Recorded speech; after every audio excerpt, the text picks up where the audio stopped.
Hey guys, Steve here for Who Took My Dice Miniature Wargaming, and welcome to my video response for Frost and Fist celebratory video for hitting 300 subscribers. It was called Frost and Fist Into Cheap Bubba Plays Warhammer 40K. It's a great little humorous video they did, showing what happens when you take getting in cheap too far. It was hilarious. You guys, it'll be down below in the description. It's hilarious. And I actually made a comment said I would laugh, but I have faced Bubba before. And they said, what did they say there? Yeah, laugh out loud. I love to hear that story. A video response, maybe. I said, you bet. So yeah, basically the video. Good friend Freak, takes role of Bubba, who decides that he wants to play 40K, and boy, does he get into it cheap. I'm not going to spoil it for you. It's hilarious. Watch it. But I faced my Bubba. That guy that uses proxies, jumps in way too cheap.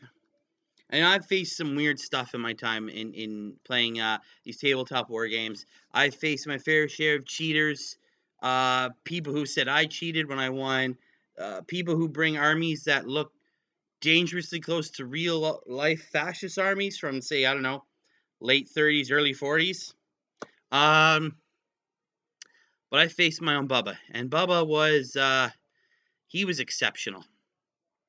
So here's the story. So I'm this is before I worked at Games Workshop. I was actually at the Games Workshop playing a game, and I was looking for a game, and up came, we're gonna call him Bubba. That's the best name to call him.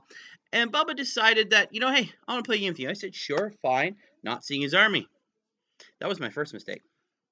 So Bubba proceeded to bring out what I can only assume was a horrible accident between plastic and paint.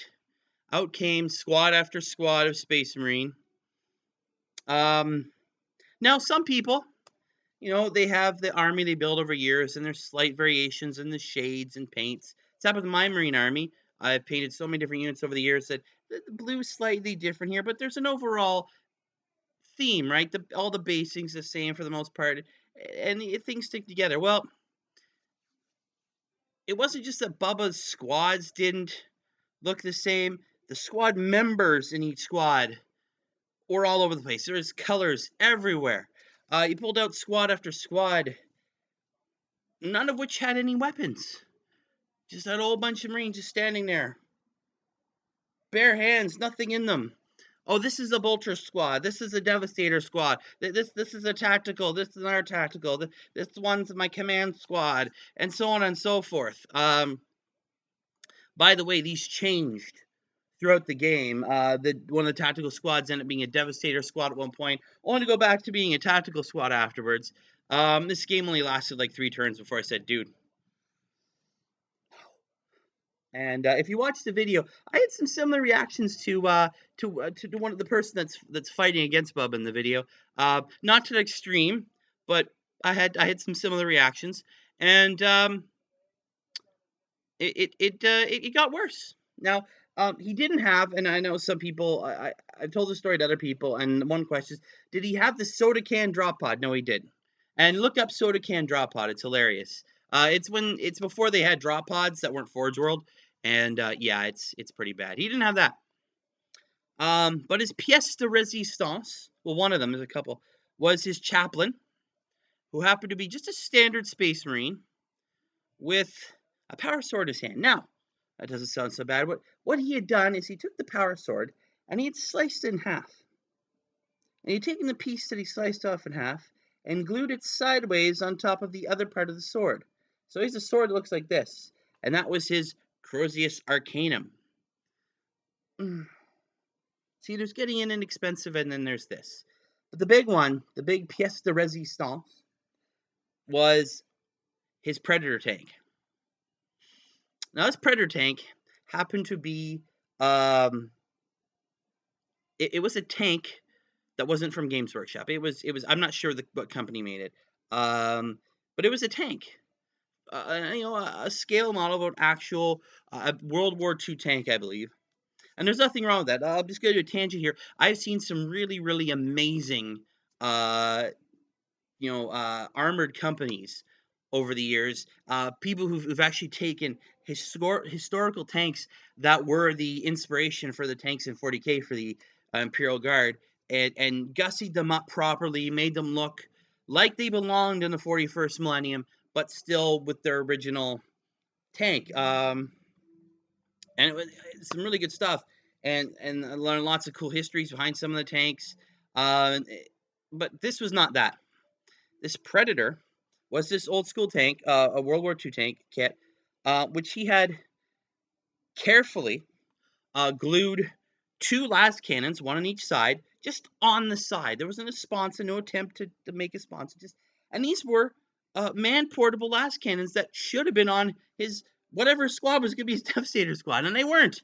And then he took the turret and he had sliced off whatever gun was on there, and he had expertly, in his words, put on 2 more man-portable las cannons. And they weren't lined up. They were like this. They were like, hey, look, I got las cannons. Yeah. And that was good. The kit itself wasn't even put together properly. You could see gaps, glue stains everywhere. It hurts just thinking about it. This was my Bubba. And it was painful. It was very, very, very painful to go through. Oh wow, it hurt. But yes, I have faced Bubba before. So this is my response to that. We will all face our Bubba at some point. At some point, you will face your own Bubba. And it will be the most aggravating, painful experience of your life.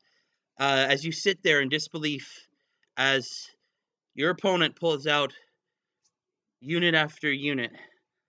It looks like someone massacred them. It looks like a 4-year-old got a hold of these models and painted them and put them together. Wow. Yes, so I have faced my Bubba. But this is my response video. Hope you guys liked it. I'll put the video down below. It's hilarious. Please check it out.